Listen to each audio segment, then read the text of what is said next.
El 11 de septiembre de 1973, Chile sufrió un quiebre en su institucionalidad. Un golpe de Estado derrota al presidente electo, Salvador Allende, marcando el inicio de una de las etapas más crudas de la historia de nuestro país. La violación a los derechos humanos de una dictadura que duró hasta 1989 fue lo que marcó los años más oscuros de nuestra historia. En este ciclo de entrevistas nosotros vamos a conversar con personas que lo vivieron desde su propia piel. Vamos a conversar, y repito, en primera persona con quienes vivieron la etapa más dura de nuestra historia. En la conmemoración de los 50 años del golpe, un ciclo de entrevistas de Longino TV para comenzar a comprender, para enterarnos de lo que fue pasando en estos últimos años. Son 50 años del golpe militar que ocurrió en Chile y que marcó nuestra etapa oscura. Conversaremos en primera persona con quienes lo vivieron y que nos van a contar su propia historia.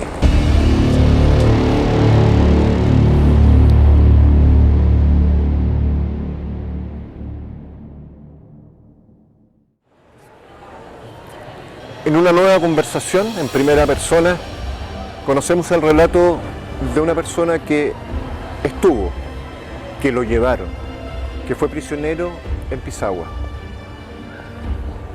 Un puerto salitrero que en el tiempo, 3 veces en su historia, se ha convertido en campo de concentraciones, en campo para detenidos políticos.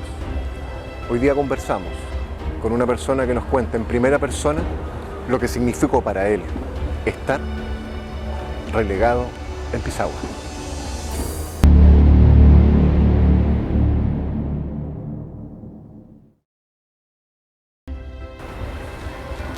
Bueno, Francisco, gracias por estar con nosotros, gracias por acompañarnos en este esfuerzo que hemos hecho como canal, como medio de comunicación regional, de poder conversar sobre qué significan estos 50 años después del golpe de Estado.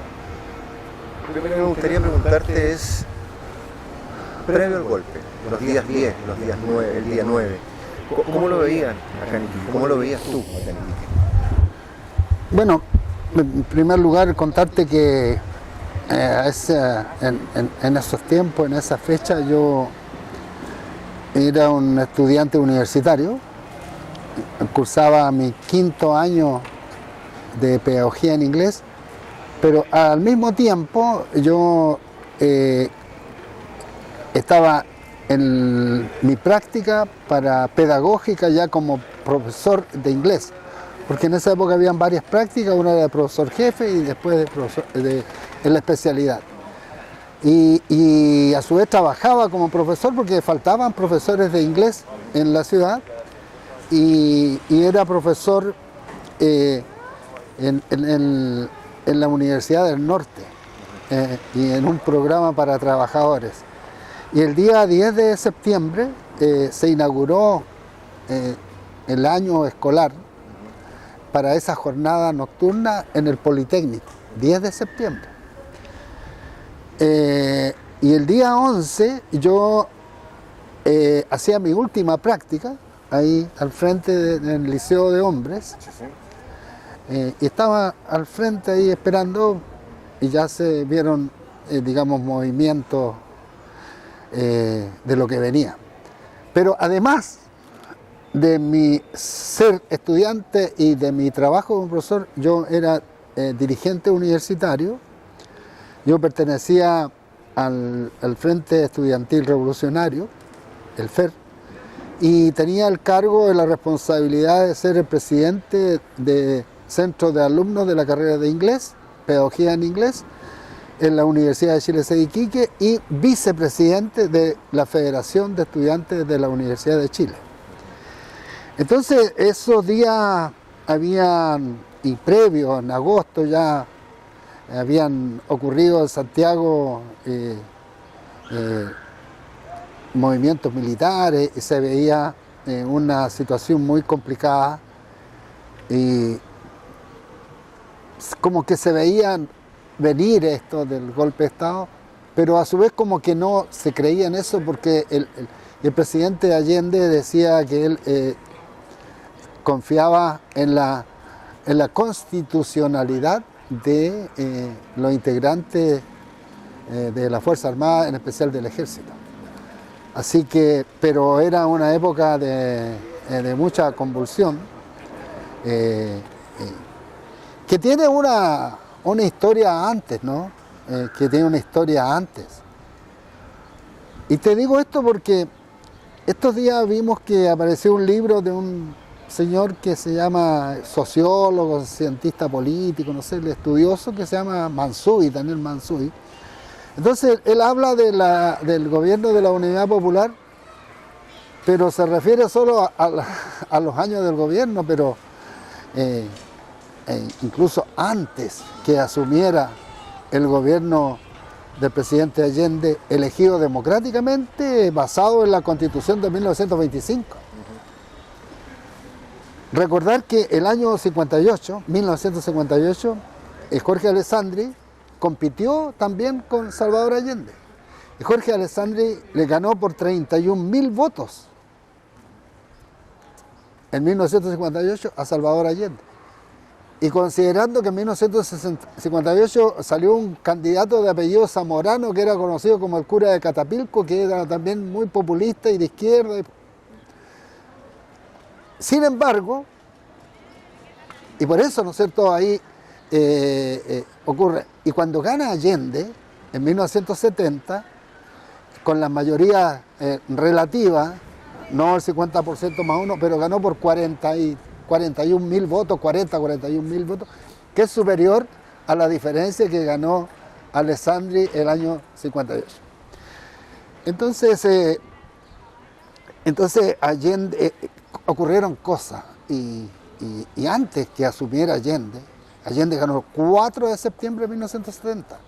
Asumía el 4 de noviembre de ese año, como establecía la Constitución y la ley. Y como hubo una mayoría relativa, tuvo que ser confirmado, al igual que Alessandri, por el Congreso. Sin embargo, antes de asumir, de tener un día de gobierno Allende, en esa etapa de septiembre a noviembre vino la pretensión primera de secuestro del general Schneider, que era un general constitucionalista, igual que el general Prats, que al tercer intento, ¿no es cierto?, de secuestro, que al final se transforma en un asesinato porque fallece 3 días después, producto de la herida que ocurrieron, como quedó muy grave el 22 de octubre de 1900. Entonces, antes de asumir ya algo estaba ocurriendo. Digo esto porque uno tiene que analizar esto en su contexto. Y cada día estamos sabiendo más y información desclasificada de Estados Unidos.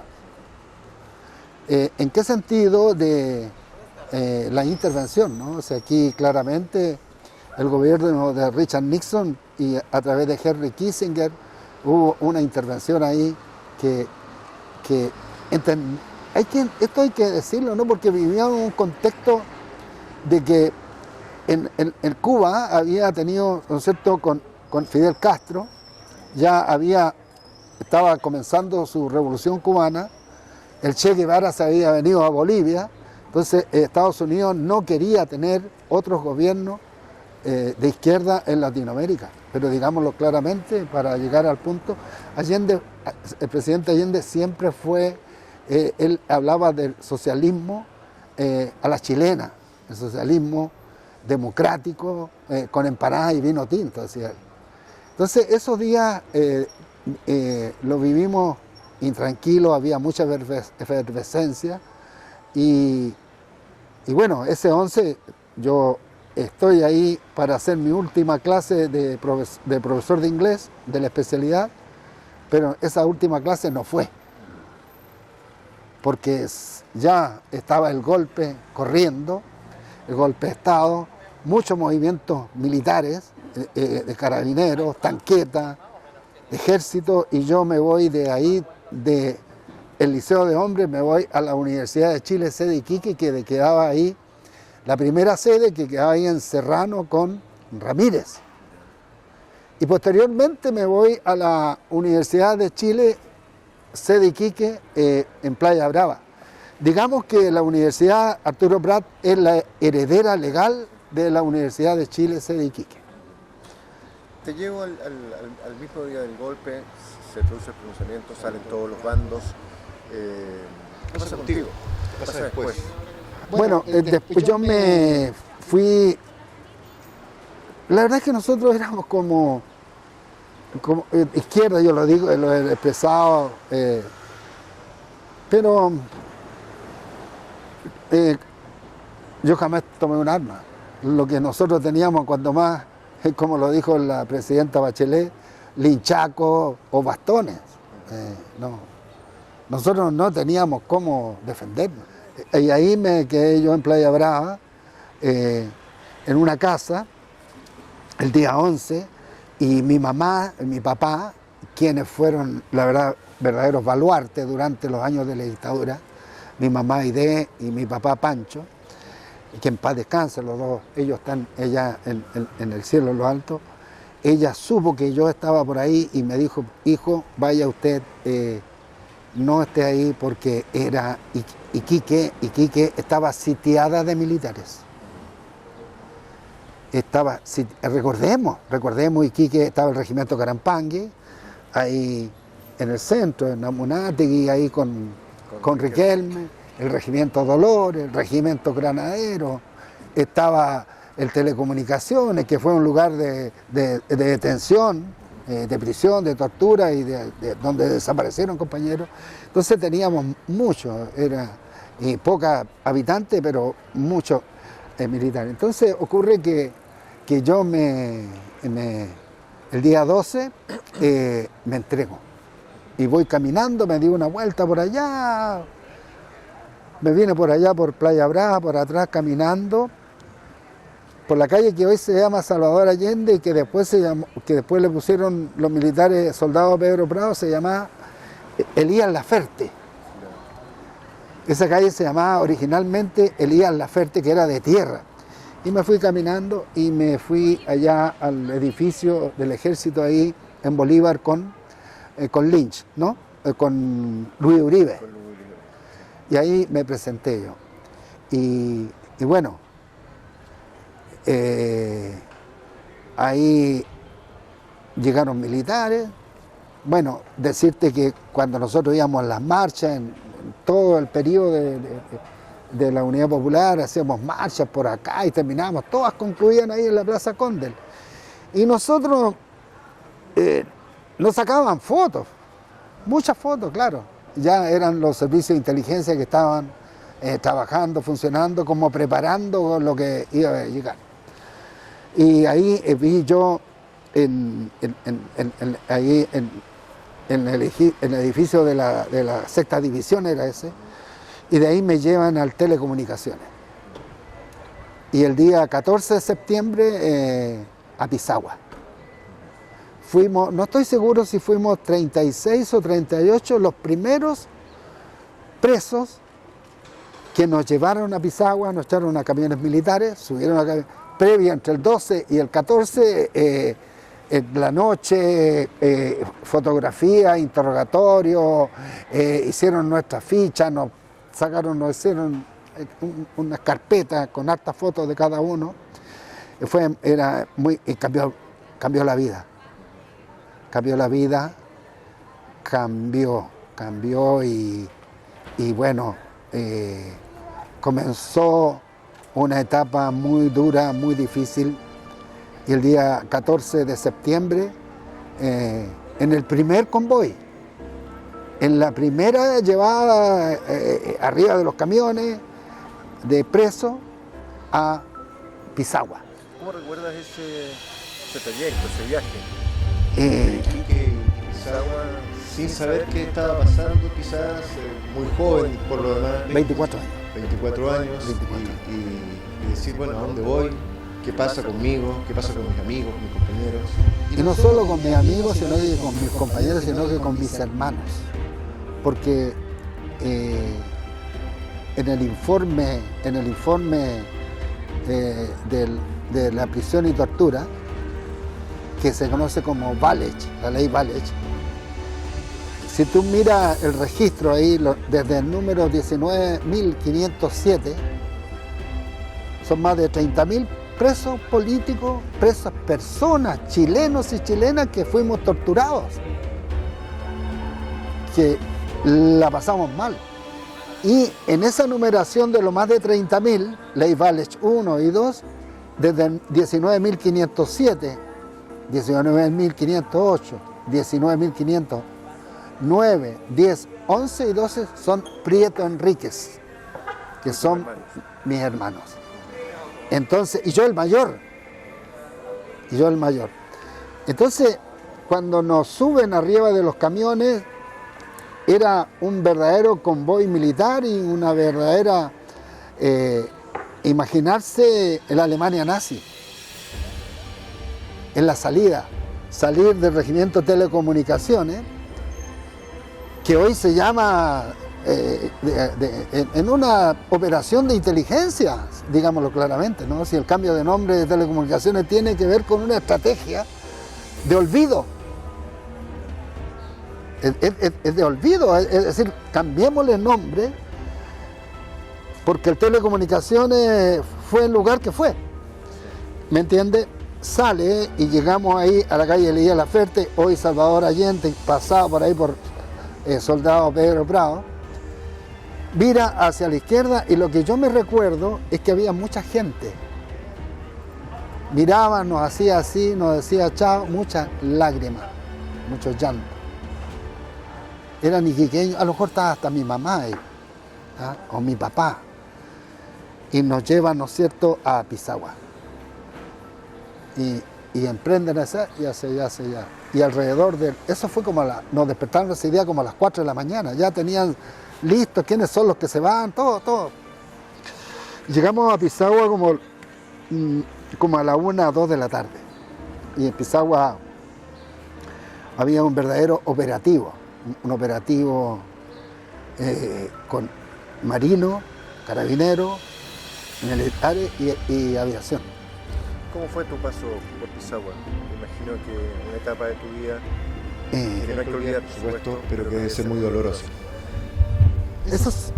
Lo que pasa es que nosotros, yo creo que todo Chile, pero nosotros los que vivimos esta experiencia tan dura, donde vivimos muchas humillaciones, donde vimos lo más oscuro del ser humano.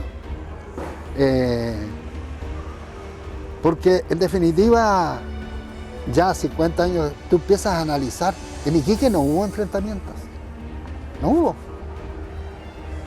Y en un confuso incidente entre militares murió el soldado Pedro Prado.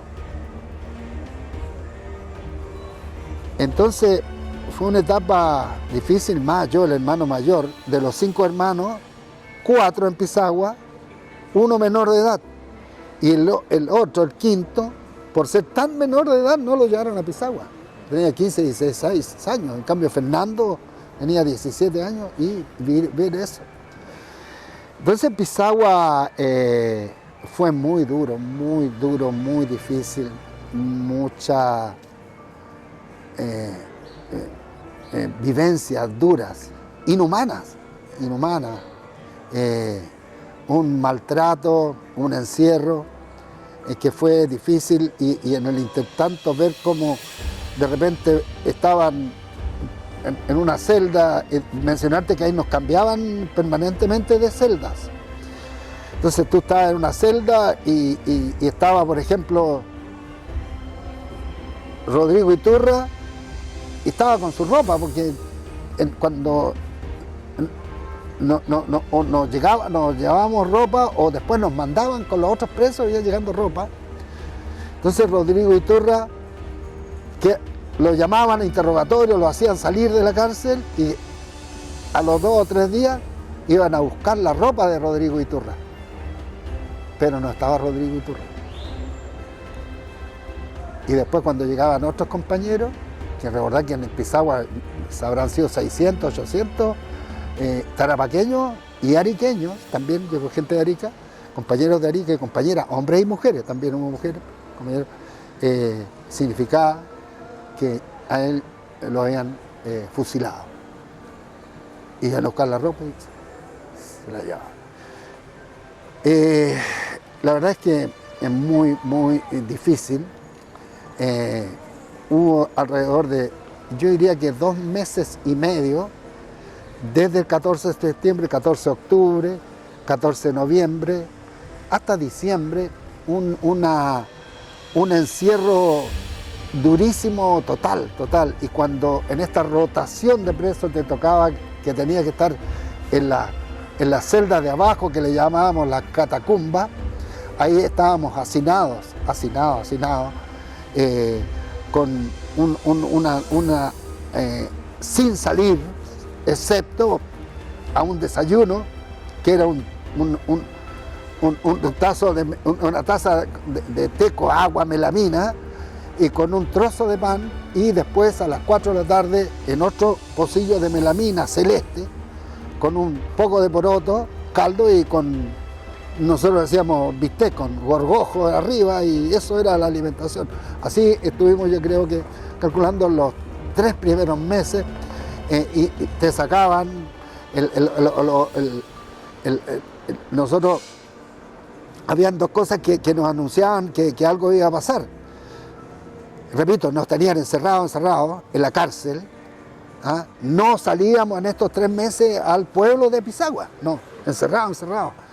Y nos temíamos nosotros cuando sonaba la reja de la cárcel de Pisagua, tenía cadenas. Entonces cuando abrían las cadenas, algo iba a pasar, a alguien iban a buscar.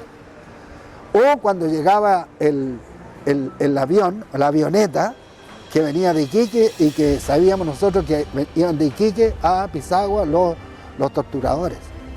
Entonces, esos eran, digamos, los momentos muy, muy, muy difíciles, pero fue, digamos, muy...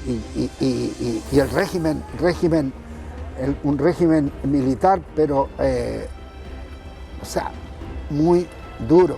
Francisco, has dicho que era duro la estadía, era duro el régimen del día a día. Hablaste de torturas. Sí. ¿Qué tipo de tortura? Bueno, ¿Pudiste ver o pasaste tus hermanos? No, lo que pasa es que la primera tortura es que te tengan ahí y que te saquen afuera y te venden o te pongan una capucha. No hay,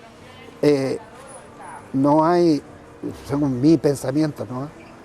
Lo peor que le pueden hacer un ser humano a otro ser humano, que es lo que hicieron estos seres humanos que se transformaron en bestias, es que te pongan una venda o que te pongan una capucha. O sea, quedaste expuesto a que te hagan todo. Y tú no sabes cómo enfrentar esa situación, porque no estás sin visión. Entonces te pueden dar por los pies, te pueden dar por la espalda, te pueden pegar 1, 2, 3, 4, ponerte corriente. ¿Ah? Entonces decirte eso, y a mí, en lo personal, también me tocó vivir,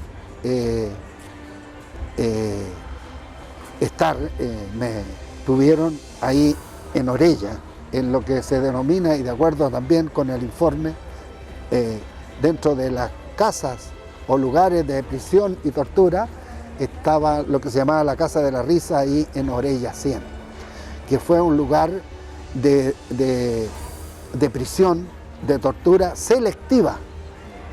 A mí también me detuvieron ahí, digamos, varios días, en el año 1977. Entonces, vivir la tortura y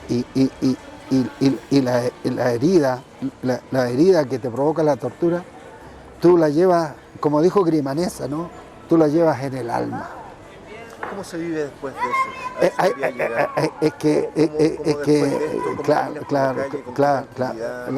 Lo que pasa es que yo tuve, no sé si la fortaleza, la suerte, yo hice varios cursos para poder superar esto.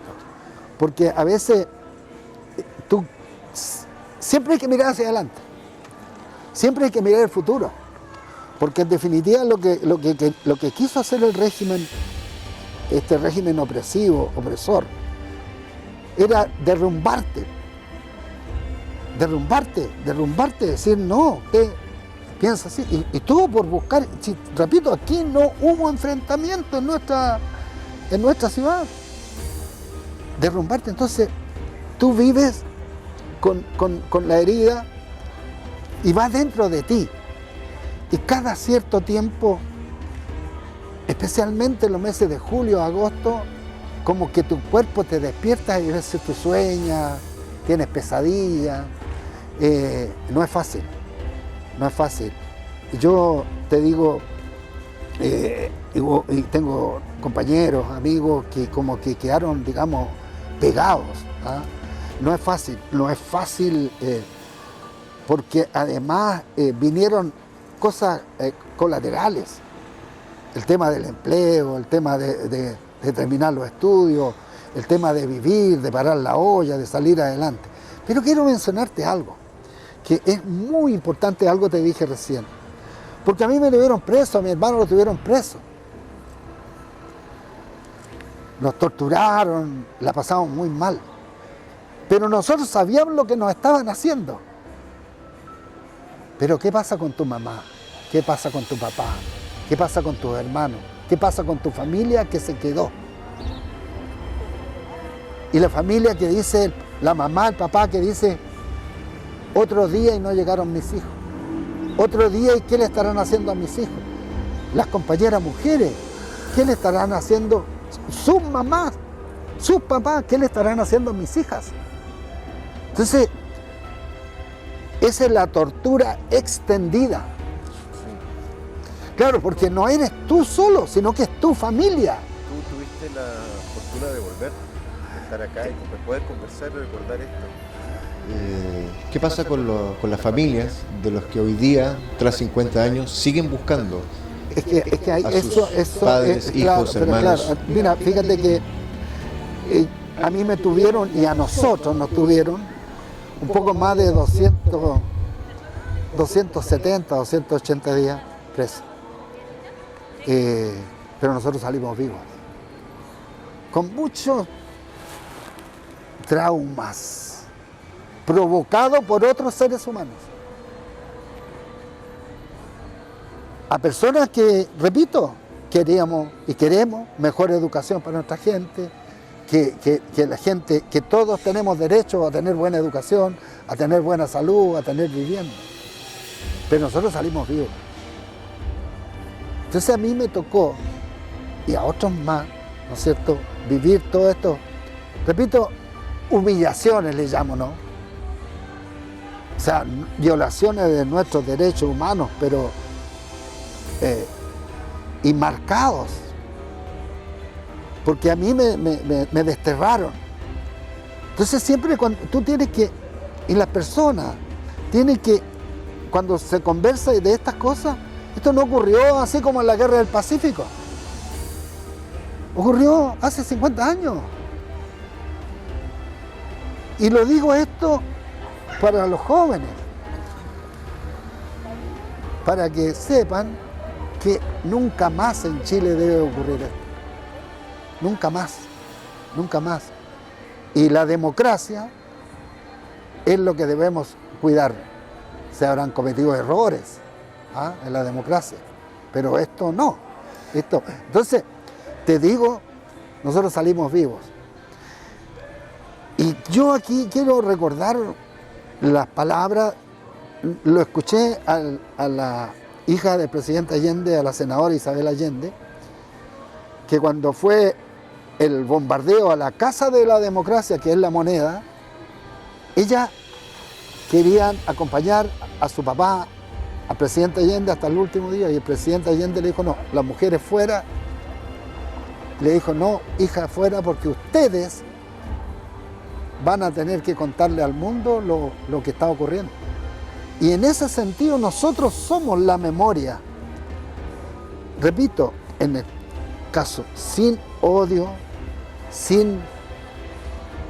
no mirando al futuro, esto no, nuestro país no se lo merece. Esto que ocurrió, esta ruptura violenta con aviones bombardeando la moneda, ¿qué es la casa de la democracia? No. ¿Cómo lo ves hoy día en retrospectiva? ¿Cómo se cuida la democracia para no cometer los mismos errores del pasado? Pero primero tenemos que decir, y repito, tenemos que decirnos la verdad. Esto ocurrió, no fue un invento.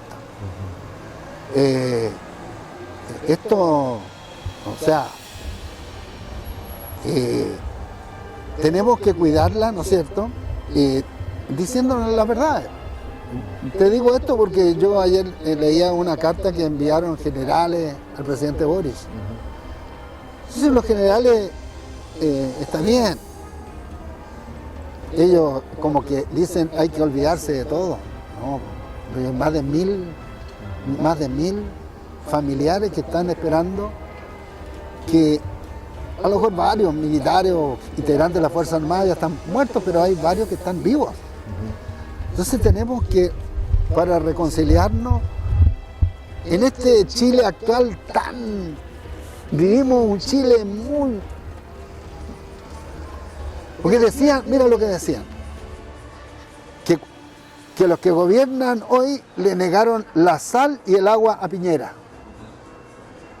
Pero los que hoy son oposición y gobernaban cuando estaba Piñera, los que hoy son oposición al presidente Boris no solo le están negando la sal y el agua, le están negando la sal, el agua, el pimiento, el comino, la salsa de soya. No puede ser. O sea, una oposición, la oposición tiene que hacer, es necesaria la oposición en una democracia para hacer el contrapeso. Pero imagínate el voto que aprobó ayer la oposición en la Cámara de Diputados. Validar 50 años después un acuerdo que en 1973, el 23 de agosto, que declaraba que el gobierno del presidente Allende era inconstitucional. O sea, está bien en eso, pero han pasado 50 años, vivimos tortura, prisión, desaparición. Y los parlamentarios aprueban eso. O sea, no hemos aprendido nada. No, Chile no se merece eso. No se merece eso. Y en lo que es decirnos la verdad, felizmente digo yo, ¿por qué digo felizmente? En honor a la verdad.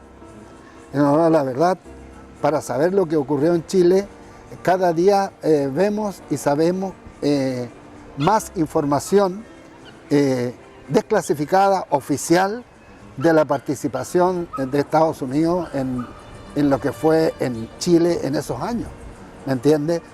Pero y aunque así fuera, tenemos que decir, porque nosotros tenemos que mirar al futuro.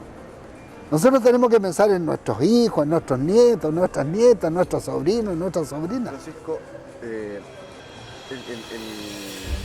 la fecha 11 de septiembre es una fecha que marca, creo que hasta el día de hoy, es divisoria en nuestro país. Y en función de lo que tú dices, ¿cómo se mira el futuro entonces? ¿Cómo podemos hacer para equilibrar los sentidos? Porque aquí hay un tema de sentimientos, más allá de una posición política. ¿Cómo se mira el futuro en esa Claro, lo que pasa es que tú tienes que, mire, es que se han hecho tantas cosas en nuestro país, es que vivimos estos años, estos últimos años. Mira, recordemos que el 11 de septiembre era feriado. Ahora no es feriado. ¿Por qué? Porque siendo feriado era una fecha que causaba mucho rencor, mucho odio. Bueno, ya no es feriado. Para los 30 años hubo recuerdo y de decir esto nunca más. Para los 40 años el presidente Piñera habló de los cómplices pasivos. ¿Qué significa? Que estábamos avanzando en reconocer que lo que ocurrió en Chile no se puede repetir. Pero al cumplirse 50 años, mira lo que está pasando. Y no es que el gobierno, que nosotros mismos, que somos la memoria viva, queramos ponerle el dedo en la llaga, sino que queremos decirse aquí ocurrió esto en Chile y tenemos que educarnos, tenemos que aprender de esto y que Chile tiene que aprender y tenemos que decirle a la juventud y al futuro, a lo que viene en Chile, esto nunca más en Chile, para que nunca más en Chile ocurra esto que ocurrió a partir de 1973, donde hubo muchas violaciones a los derechos humanos. Entonces queremos verdad, queremos justicia, queremos reparación, ¿me entiende? Pero tenemos que mirar hacia adelante. Y va a haber izquierda, y va a haber... En Chile, mira, Rodrigo, cuando fue el sí y el no ganó casi 55-45. 54 y fracción, pero bueno, 55-45%. 55% por el no y 45% por el sí. Y eso son datos oficiales. Cuando el presidente Boric en la segunda vuelta le gana a Kast, ¿cuál fue el resultado? Casi 55-45.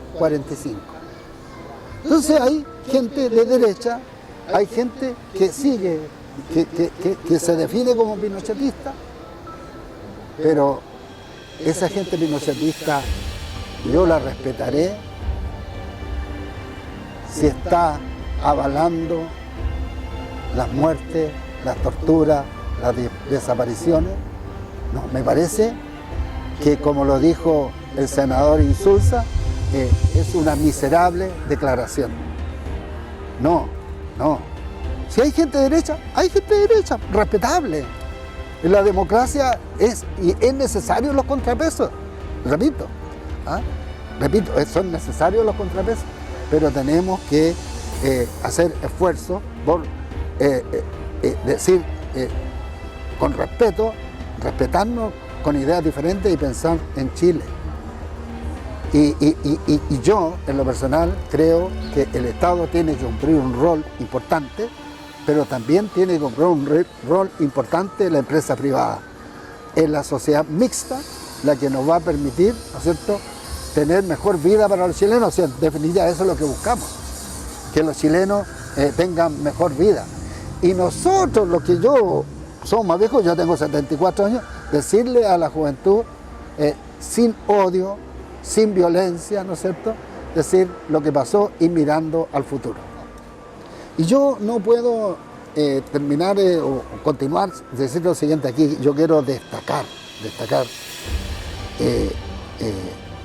el trabajo que hicimos en Iquique, en lo que fue muy poquito, el trabajo de participar en los años difíciles en la recuperación de la democracia.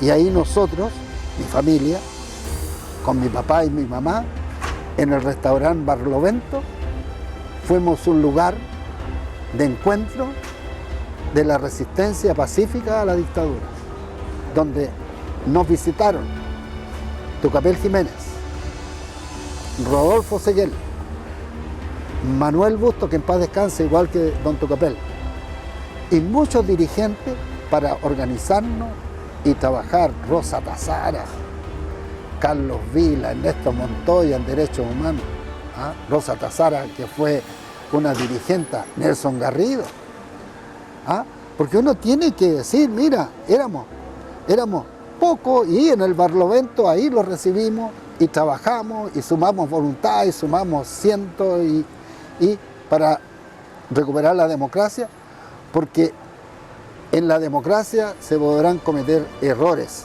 como decía Bobbio. En las dictaduras se cometen horrores como los que nos tocó vivir a nosotros. Que 50 años atrás, 50 años que vienen, es en Chile tener una educación que permita a la familia, a los seres humanos, mejorar su vida. Y en el segundo gobierno de la presidenta Bachelet hicimos algo muy importante, que es que actualmente, fíjate, actualmente 50 años después, más de 470.000 jóvenes, hombres, mujeres, están estudiando educación superior en gratuidad. No hay otra fórmula. No hay otra fórmula para que a Chile le vaya bien, a las chilenas y a los chilenos les vaya bien y nos vaya bien, es con educación. Lo dijeron antes, lo dijeron después. Mi papá, autodidacta, nos decía a nosotros cuando niños, estudiar y trabajar. Estudiar y trabajar. Eso es lo que necesita Chile. Estudiar en amplitud, trabajar, buscar oportunidades. Ahora, imagínense cuán necesario va a ser con la automatización del trabajo y con ahora que se llama, ¿cómo se llama? La inteligencia artificial. ¿Ah? Entonces son realidades que nos tenemos que enfrentar y para eso necesitamos, para el Chile que viene, educación y querernos, sincerarnos y respetarnos, aunque tengamos opiniones distintas, opiniones diferentes. Seremos adversarios, pero jamás seamos enemigos.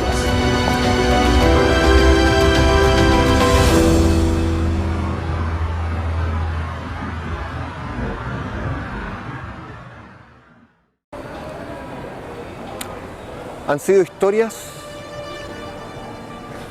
que nos cuentan y nos relatan una etapa de la historia de Chile. Son historias que en 50 años todavía están a flor de piel. Son historias que al conmemorarse 50 años del golpe de Estado fueron contadas en primera persona. Historias y relatos que dicen hasta hoy y que nos indican que en Chile nunca más pueden haber desaparecidos, pueden haber detenidos por pensar distinto. Un ciclo de entrevistas que Longino TV quiso traer hasta ustedes para contar en primera persona lo que significó el golpe de Estado en Chile. Un ciclo de entrevistas que cuentan y relatan lo que significó este hito en nuestra historia. 5. Son historias que nos cuentan en primera persona para que podamos decir nunca más.